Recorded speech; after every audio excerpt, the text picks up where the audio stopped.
बिस्मिल्लाहिर्रहमानिर्रहीम। अस्सलाम वालेकुम। क्या हाल है आप लोगों के? उम्मीद करता हूँ आप लोग ठीक होंगे। आपकी पढ़ाई का, आपके एग्जाम की तैयारियों का सिलसिला ठीक चल रहा होगा।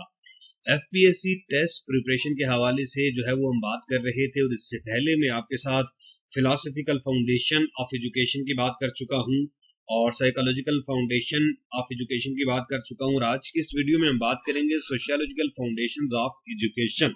हम ये आज की इस वीडियो में डिस्कस करेंगे कि सोसाइटी किस तरीके से जो है वो एजुकेशन सिस्टम को इन्फ्लुएंस करती है और एजुकेशन सिस्टम किस तरीके से सोसाइटी को मुतासिर करता है। तो आज की हमारी इस वीडियो में हम इन्हीं चीजों को आपस में जो है वो कनेक्ट करेंगे। एजुकेशन जो है वो आइसोलेशन में नहीं होती, यानी कि आप अलग थलग आप कहें कि सोसाइटी से एजुकेशन को अलग करके देखें तो ऐसे नहीं होता। इसका जो है वो बहुत ज्यादा असर होता है सोसाइटी पर, और सोसाइटी भी जो है वो बहुत ज्यादा इन्फ्लुएंस करती है एजुकेशन पर। और सोशियोलॉजी जो है वो हमें मदद फराहम करती है कि हम ये समझ सकें कि सोशल फोर्सेस, इंस्टीट्यूशन किस तरीके से एजुकेशन को शेप करते हैं। और सोशियोलॉजिकल फाउंडेशन जो है हमें ये बताती है, सोशियोलॉजिकल फाउंडेशन ऑफ एजुकेशन हमें ये बताती है कि किस तरीके से जो सोसाइटी है वो इन्फ्लुएंस करती है एजुकेशन को, और इंटर्न जो है वो एजुकेशन से सोसाइटी कैसे इन्फ्लुएंस होती है, इस हवाले से हम बात करेंगे। तो सबसे पहले बात कर लेते हैं सोशियोलॉजी की कि सोशियोलॉजी क्या है। तो sociology is the scientific study of society, social relationship, social institutions. के सोशियोलॉजी क्या है जी? ये स्टडी है, साइंटिफिक स्टडी है सोसाइटी की, सोशल रिलेशनशिप की और सोशल इंस्टीट्यूशन की। इसको हम सोशियोलॉजी कहते हैं। और मुख्तलिफ जो साइंटिस्ट हैं, मुख्तलिफ जो सोशियोलॉजिस्ट हैं, वो इसकी डेफिनेशन डिफरेंट करते हैं जी। अगस्त कॉम ने क्या कहते हैं जी कि sociology is the science of social phenomena subject to natural and invariable laws. Similarly जो है वो हमारे पास सोशियोलॉजी के मीनिंग की अगर हम बात करें तो सोशियोलॉजी ऑफ एजुकेशन जो है वो स्टडी करती है interaction between education and society, role of education and social development, impact of social factors on learning. तीन चीजों को ये स्टडी करती है। एजुकेशन और सोसाइटी का आपस में रिलेशन क्या है, इनका इंटरेक्शन क्या है, और एजुकेशन का सोसाइटी की जो डेवलपमेंट होती है, जो सोशल डेवलपमेंट होती है, उसमें क्या असर है, क्या रोल है और क्या किरदार है, और इसी तरह से सोशल फैक्टर का लर्निंग पर क्या इम्पैक्ट होता है। तो ये तीन चीजें जो है वो हम पढ़ते हैं सोशियोलॉजी इन एजुकेशन में। ये सोशियोलॉजी ऑफ एजुकेशन क्या है जी? सोशियोलॉजी ऑफ एजुकेशन हमें बताता है कि एजुकेशन और सोसाइटी का क्या रिलेशन है, और सोशल डेवलपमेंट में एजुकेशन कैसे अपना किरदार अदा करती है, और सोशल फैक्टर्स जो है वो लर्निंग पर किस तरह से असरअंदाज होते हैं। तो सोशियोलॉजी ऑफ एजुकेशन की जो डेफिनेशंस हैं, तो जॉर्ज पैन कहते हैं जी sociology of education is the study of interaction between the individual and cultural environment. Sociology of education क्या है जी? स्टडी है और इंटरेक्शन जो होता है इंडिविजुअल और कल्चरल एनवायरनमेंट के दरमियान, उसकी स्टडी का नाम है। एमिली दुर्कहेम क्या कहती हैं जी? ये जो है वो education is the socialization of the younger generation. Education जो है वो सोशलाइजेशन ऑफ यंगर, जो आने वाली हमारी नई जनरेशन है, उसकी सोशलाइजेशन का नाम है। Relationship between education and society, तो एजुकेशन क्या करती है? Shape individuals, society provide environment, transmit culture, create norms and values, promote change और इन्फ्लुएंस पॉलिसीज। ये सोसाइटी करती है। कंक्लूजन क्या है हमारे पास जी? Education and society are interdependent. कि एजुकेशन और सोसाइटी जो है वो इंटरडिपेंडेंट है, यानी कि हम अलग थलग इनको नहीं कर सकते। Functions of education in sociology, तो पहला जो फंक्शन है वो क्या है जी? Socialisation. It transmit culture, values, norms. Education से हम क्या करते हैं जी? कल्चर को, वैल्यू को, नॉर्म्स को ट्रांसमिट करते हैं। सिमिलरली जो है वो इंडिविजुअल को सोशल लाइफ के लिए हम प्रिपेयर करते हैं। एग्जाम्पल क्या है जी? टीचिंग, हम बच्चों को बताते हैं कि वो दूसरों की रिस्पेक्ट करें, डिसिप्लिन का मुजाहिरा करें। तो ऑल दीज आर सोशलाइजेशन। फिर हमारे पास है जी social control, maintain order through rules and discipline. जब आप रूल का एहतराम करते हैं, जब आप डिसिप्लिन का मुजाहिरा करते हैं, तो सोशल कंट्रोल होता है। फिर सोशल चेंज की बात होती है, तो education promotes innovation and reforms.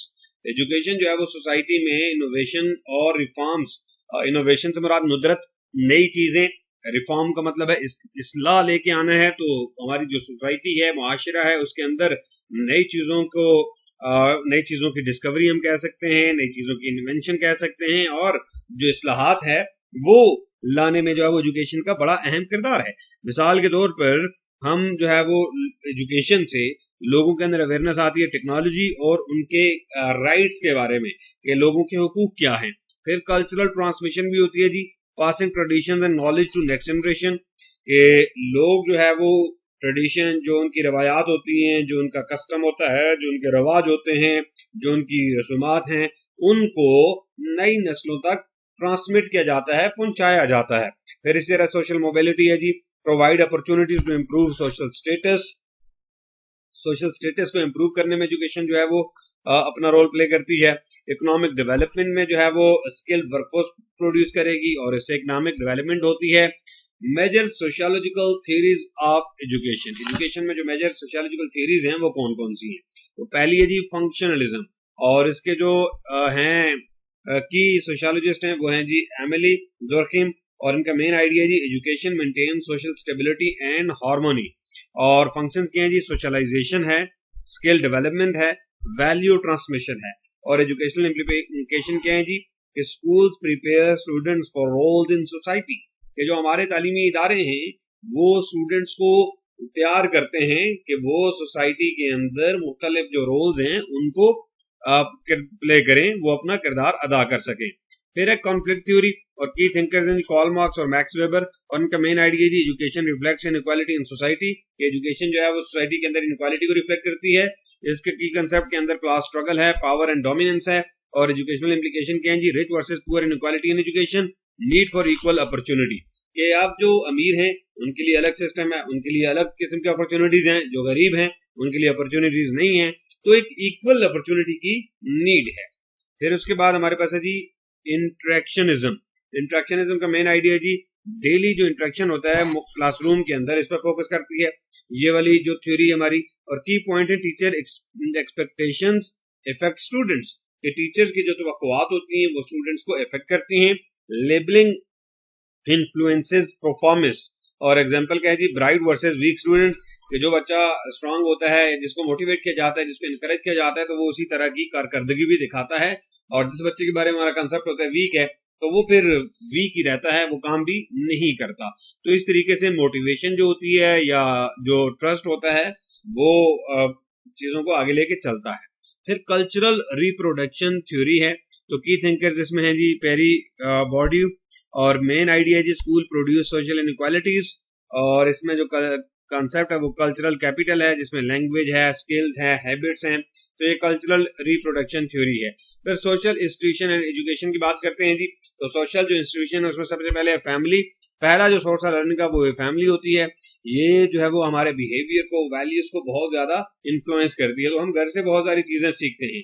फिर उसके बाद स्कूल है, तो स्कूल फॉर्मल इंस्टीट्यूशन एजुकेशन के लिए, ये नॉलेज और स्किल्स को डेवलप करता है। फिर रिलीजन है, हमारे मॉरल और एथिकल वैल्यूज को हमारा जो रिलीजन होता है, मजहब जो होता है, वो इफेक्ट करता है। फिर मीडिया है जी, ये सोशलाइजेशन के लिए बहुत पावरफुल एजेंट है, और ये जो है वो इम्पैक्ट, इसका जो बहुत ज्यादा इम्पैक्ट होता है एटीट्यूड और बिलीफ पर, कि हमारा एटीट्यूड क्या है जी, बिलीफ क्या है, इनको बहुत ज्यादा ये असरअंदाज करते हैं। फिर स्टेट है, तो स्टेट जो है वो पॉलिसीज और करिकुलम को डेवलप करती है, और फिर ये प्रोवाइड करती है फंडिंग और रेगुलेशन इन तमाम इदारों को रेगुलेट करने के लिए। फिर सोशल फैक्टर्स इफेक्टिंग एजुकेशन, किस तरीके से जो है वो सोशल फैक्टर जो है वो एजुकेशन को इफेक्ट करते हैं, तो उसमें कौन कौन से सोशल फैक्टर्स हैं? सोशो इकोनॉमिक स्टेटस है, आपका जो सोसाइटी में स्टेटस क्या है, आपका इकोनॉमिक स्टेटस क्या है, ये मिलकर सोशो इकोनॉमिक स्टेटस बनाते हैं। कल्चर, ट्रेडिशंस, ये चीजें इफेक्ट करती हैं एजुकेशन को। लैंग्वेज इफेक्ट करती है, जेंडर इफेक्ट करती है, अर्बन वर्सेस रूरल डिफरेंसेस, के शहरी इलाकों में जो है वो एजुकेशन का रुझान ज्यादा होता है, वहां पर अपॉर्चुनिटी ज्यादा होती है। जो देहाती इलाके हैं वहां पर लिटरेसी रेट भी कम होता है और इतना ज्यादा रुझान भी एजुकेशन का नहीं होता। तो एग्जाम्पल क्या है जी? स्टूडेंट फ्रॉम पुअर बैकग्राउंड में लैक रिसोर्सेज, जो पुअर बैकग्राउंड के बच्चे होते हैं उनके पास रिसोर्सेज नहीं होते, और वो अपनी जो एजुकेशन है उसको जारी भी नहीं रख सकते, और उनकी जो एजुकेशन की क्वालिटी है वो भी अप टू मार्क नहीं होती। तो इस तरीके से बहुत सारे जो सोशल फैक्टर्स हैं वो हमारी एजुकेशन को इफेक्ट करते हैं। फिर एजुकेशन एंड सोशल चेंज की बात कर लेते हैं जी। Education act as a tool for modernization, democracy, equality. Education जो है वो एक टूल के तौर पर काम करती है हमारी जो सोसाइटी है उसको मॉडर्नाइज करने के लिए, सोसाइटी के अंदर जो डेमोक्रेसी है, जो जमहूरियत है, उसको प्रमोट करने के लिए और बराबरी लाने के लिए, इक्वलिटी लेके आने के लिए। मिसाल के तौर पर अगर हम पाकिस्तान के हवाले से बात करें तो प्रमोशन ऑफ लिटरेसी प्रोग्राम्स हैं, वुमेन एजुकेशन इनिशिएटिव्स हैं, तो इनको इसलिए शुरू किया गया है ताकि हमारी जो सोसाइटी है उसको हम मॉडर्न जो खतूत है उस पर इस्तेमाल कर सकें, हमारी डेमोक्रेसी को स्ट्रेंथन कर सकें और इक्वलिटी को लेके आ सकें। Role of teacher in sociological perspective अगर हम बात करें तो टीचर का जो रोल है सोशियोलॉजिकल पर्सपेक्टिव में वो है सोशल रिफॉर्मर का, रोल मॉडल है टीचर, कल्चरल ट्रांसमीटर का और एजेंट ऑफ चेंज।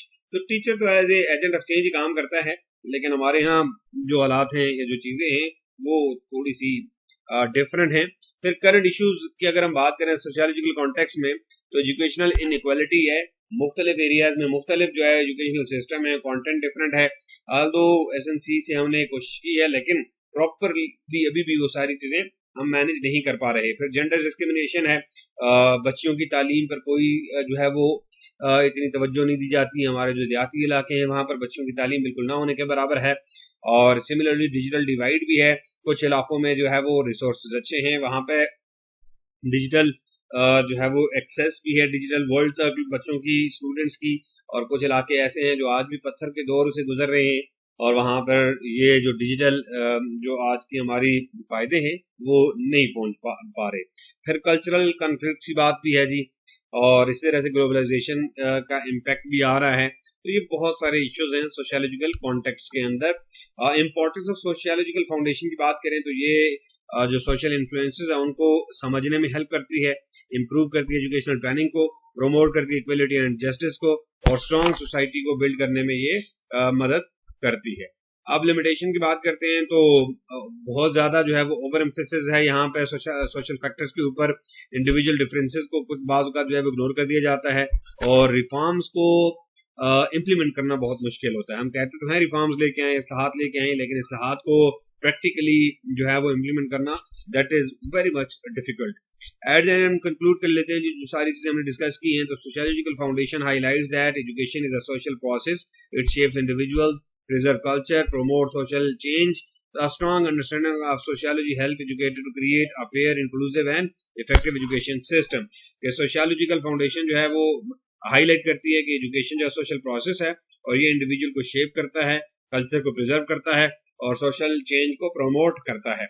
और स्ट्रांग अंडरस्टैंडिंग जब होगी सोशियोलॉजी की किसी एजुकेटर के पास, जो भी एजुकेटर्स हैं जो माहिरीन तालीम हैं, तो वो एक फेयर, इंक्लूसिव और इफेक्टिव एजुकेशन सिस्टम को डेवलप करने में कामयाब हो सकते हैं। तो ये कुछ चीजें हमने आपके साथ डिस्कस की हैं जो उम्मीद करता हूँ आपके लिए फायदेमंद साबित होंगी।